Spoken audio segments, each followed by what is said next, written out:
You're plugged into G4's video game mashup. Now up, X-Play. Today on X-Play. Unemployed Ninjas. Thrones of Agony. And the occasional pimp. Install a fog machine in your glove compartment. Thank you so much. It's game time. You better kick him in the head. Prepare to be reviewed. Adam Sessler. Morgan Webb. Prepare to be reviewed. Prepare to be reviewed.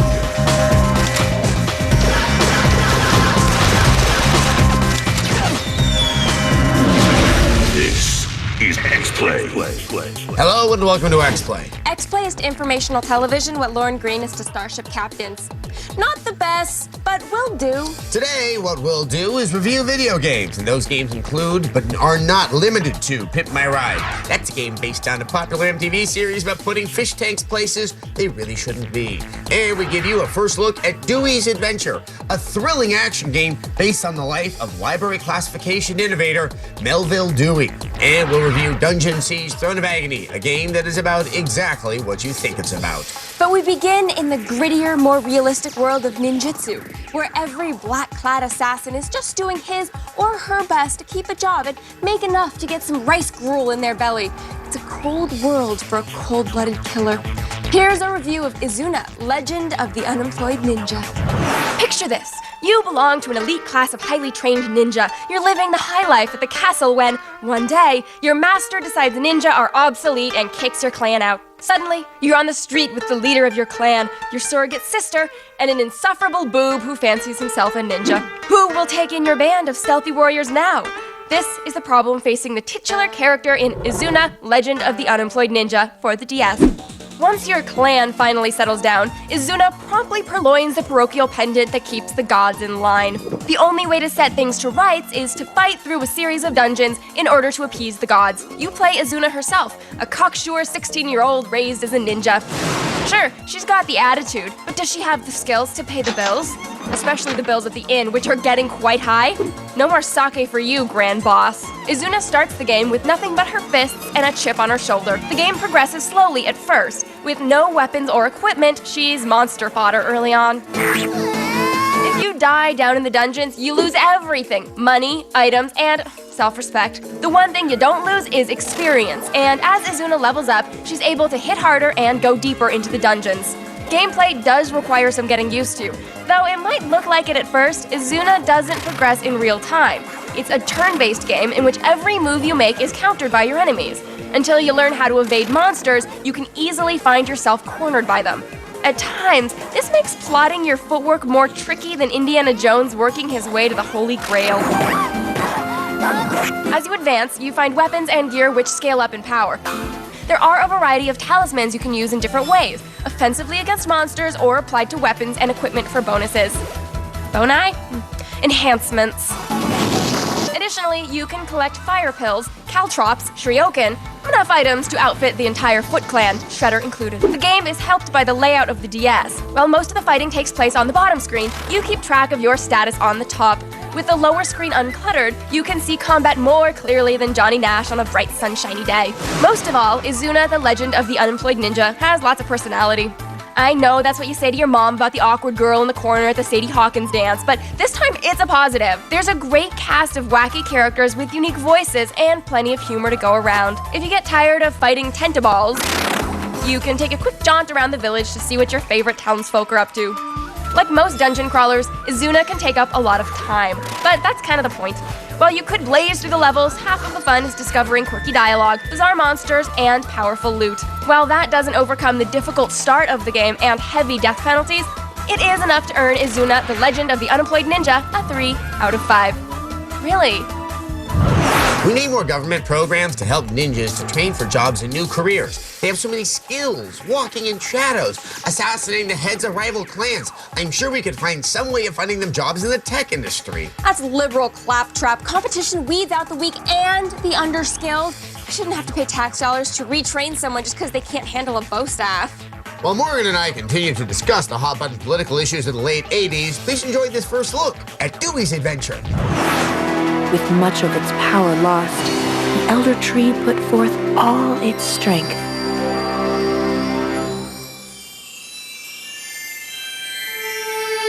And gave birth to a tiny droplet, our last hope.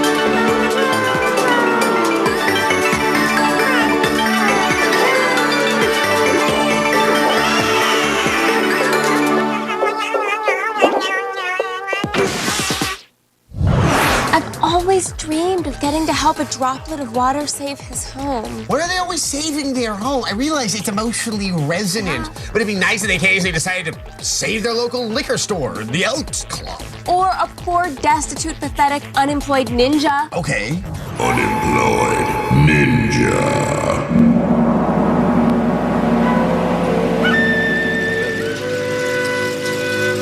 うちで働き。まあいい。こんなもんかね。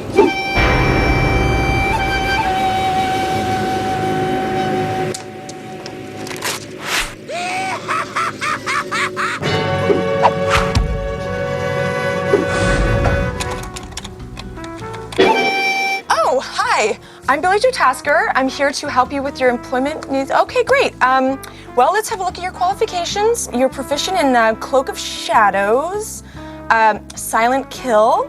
Let's try General Janitorial. Here's the address. Have a great day.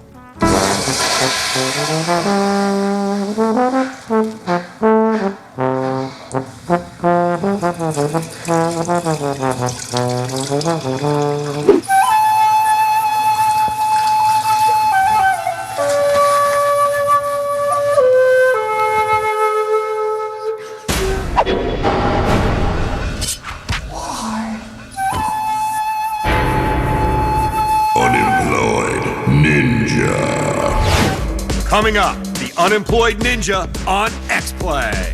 Anyone see Sushi Boy? Brought to you by Doritos. 2 new flavors, 1 survives. You decide. 800-71 Fixed, a GMAC company. The UN Special Envoy for Ass Kicking, it's Morgan Webb. Welcome back to the show. It's called X-Play. Have you ever noticed that the word play has 4 letters in it? Or that the letter X is composed of 4 little pointy parts? Yes, truly! The number 4 is deeply resonant in this and many other ways. In further celebration of this proud and noble number, please enjoy our Schick Top 4. It's X-Play's Top 4 presented by Schick Quattro. Top 4 characters that need a shave. Number 4, Metal Gear Solid 3 Snake Eater. Oh, Snake, the 80s called. They want their perfectly manicured beard stubble back. Shave it off, Snake. Shave it off. Reckless boy. Number 3, X2, Wolverine's Revenge. Hey, Wolverine, take off that unkempt facial stubble and maybe, just maybe, Jean Grey will finally love you. Ain't that a kick in the head? Number 2, Metal Slug Anthology. We know you're POWs, we know you're helpless, we know you're powerless, but that's no excuse for scraggly beards. Number 1, Super Mario Sunshine. There was a time and a place when a bushy mustache was cutting edge. That time was the 70s, and that place was Ron Jeremy's bachelor pad. Come on, Mario, shave it off. I'm always so impressed by the way the Schick Top 4 always has 4 games in it. Like, you think just once they slip up and put 9 in there, but no! Well, you learn precision when you're constantly doing research to figure out how to put more blades in razors. Unemployed Ninja. Hugs are free. How about an executive assistant for a mid-level manager at a Clip and Save coupon mailer? Coupons are my life. Coupons will soon be your life. I need them clipped and formatted on my desk on Monday morning, and I need lunch at 1 exactly. It's 1 o'clock, people. Where is my lunch?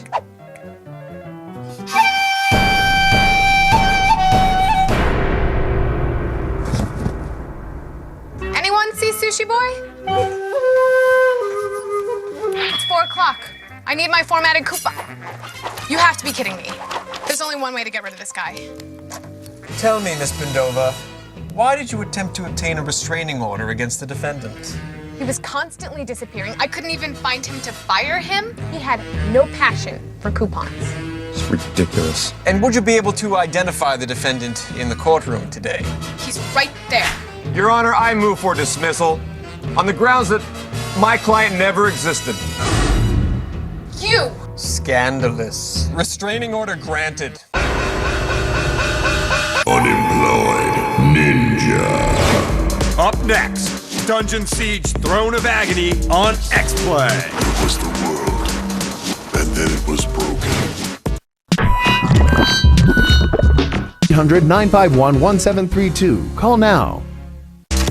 The spoon-bread eating champion of Macon, Georgia, it's Adam Sessler. Welcome back to X-Play. During the Middle Ages, improvements in engineering led to the construction of castles and city walls, which fundamentally changed warfare. No longer were wars decided by quick battles. Rather, the armies engaged in long, slow blockades, wars of attrition, where the parties slowly wore one another down until one party simply had to give up, just like the Clintons' marriage. For a ticket back to that world of cholera and horse meat consumption, here's a review of Dungeon Siege Throne of Agony. The Dungeon Siege franchise is looking to spread its little wings. For example, they're going portable with Dungeon Siege Throne of Agony for the PSP. The third age of man began at the moment of the second cataclysm.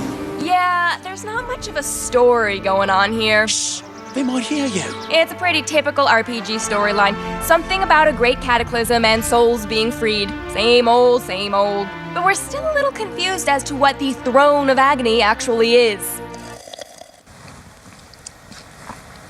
What's that?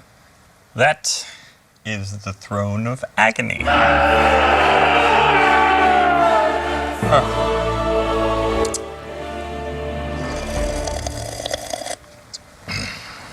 One thing Throne of Agony got right is the visuals. The varied landscapes are well designed and plentiful. Mix in some well-rendered characters and monsters into these worlds, and you have a game every bit as good looking as Untold Legends. But looks aren't everything. You'll only have 3 characters and a familiar to choose from, so anyone looking for a party-based adventure will have to go somewhere else. The level and upgrade systems work just like they should, and the spellcasting system is elegant and simple to use. However, the inability to create your own character from scratch is a major disappointment. How's it feel? Nothing happened. It's more of like a throne of like moderate discomfort.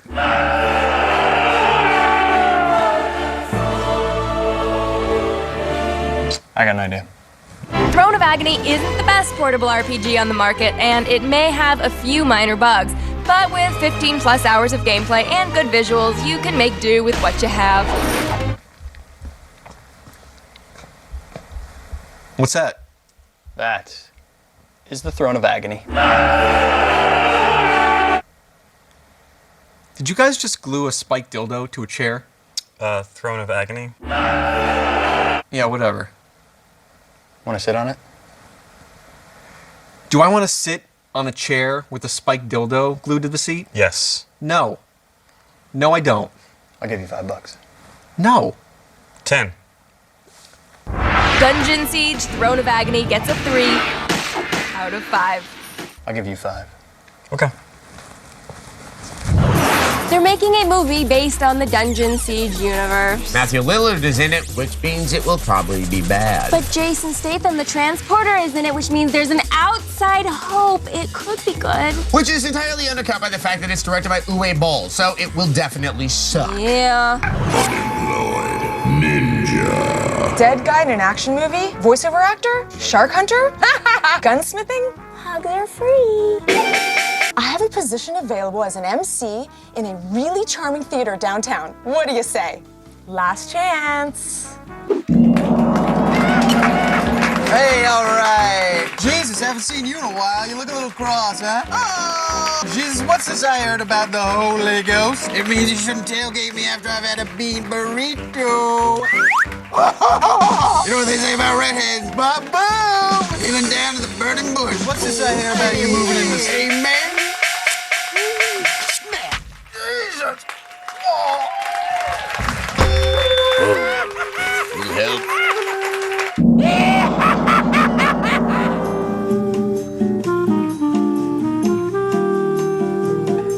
Dad? Bobby's at a loss here, Mr. Man. Circus Carney? My 2:30 just ended early. Outback? Perfect, I'll see you in 5. I told you, hugs were free. 俺は奴らに Unemployed Ninja. In a moment, we will pimp you on X-Play. Man, this job is getting too dangerous. You're in G-Force Video Game Mashup. More X-Play is up next. It's Attack of the Show, tonight at 7 and 11 p.m. Eastern. Here with a serious social message, it's Adam Sessler and Morgan Webb. Welcome back to X-Play. The world of cable television is like a big family. Mostly in that we resent other cable shows and avoid talking to them. But on the day one of our fellow cable shows gets its own licensed game, we must, of course, rejoice. Because it gives us an excuse to ridicule our competition. So here is our review of Pimp My Ride. It's Mr. X to the Z exhibit, and yo, we about to go pimp some rides. Yes, Master Thespian Exhibit is back in Pimp My Ride for the Xbox 360.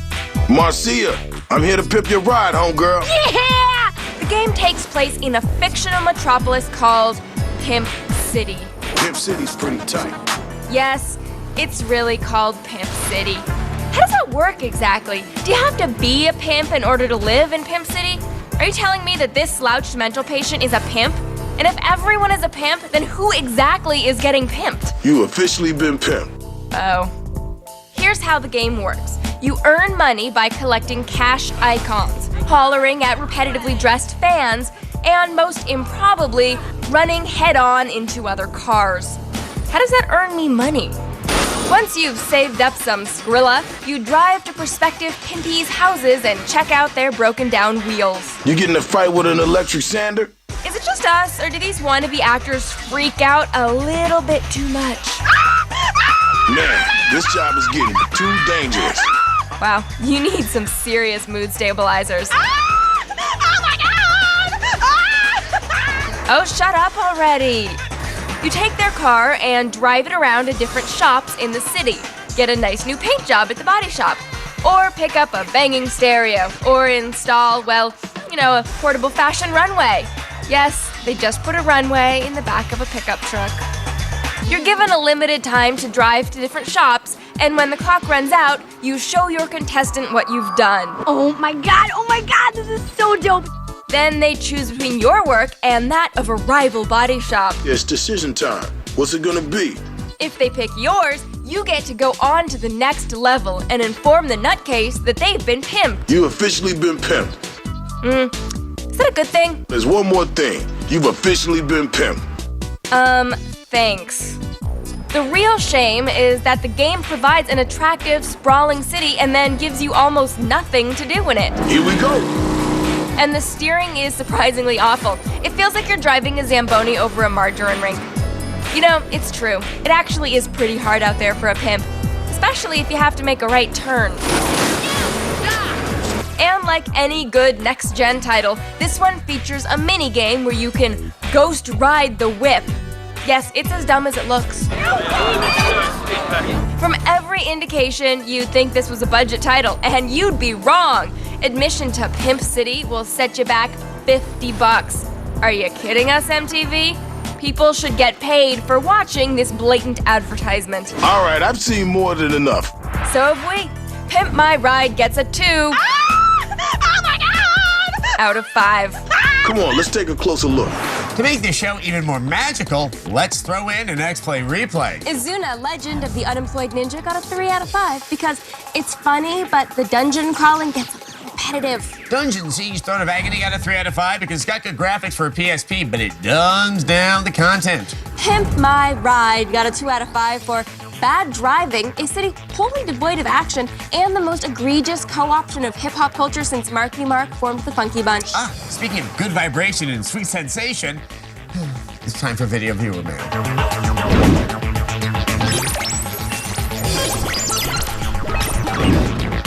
Hey Adam, I just had a question for you. In the Wii version of the game, Legend of Zelda Twilight Princess, everything in the map is completely flip-flopped and changed around from the GameCube version. Why do you think they would have done that? Because Link is left-handed, and you're probably not. In all of the Zelda games, Links have been left-handed, but in the Wii version of Twilight Princess, people had to use the Wiimote in the same hand as Link had the sword, so they just flipped everything around. We do have a couple of left-handed producers, and they were still able to play the game fine using the Wiimote in their right hand. Not that we approve of the left-handed. But we do trust you to stick around because another episode of X-Play starts now.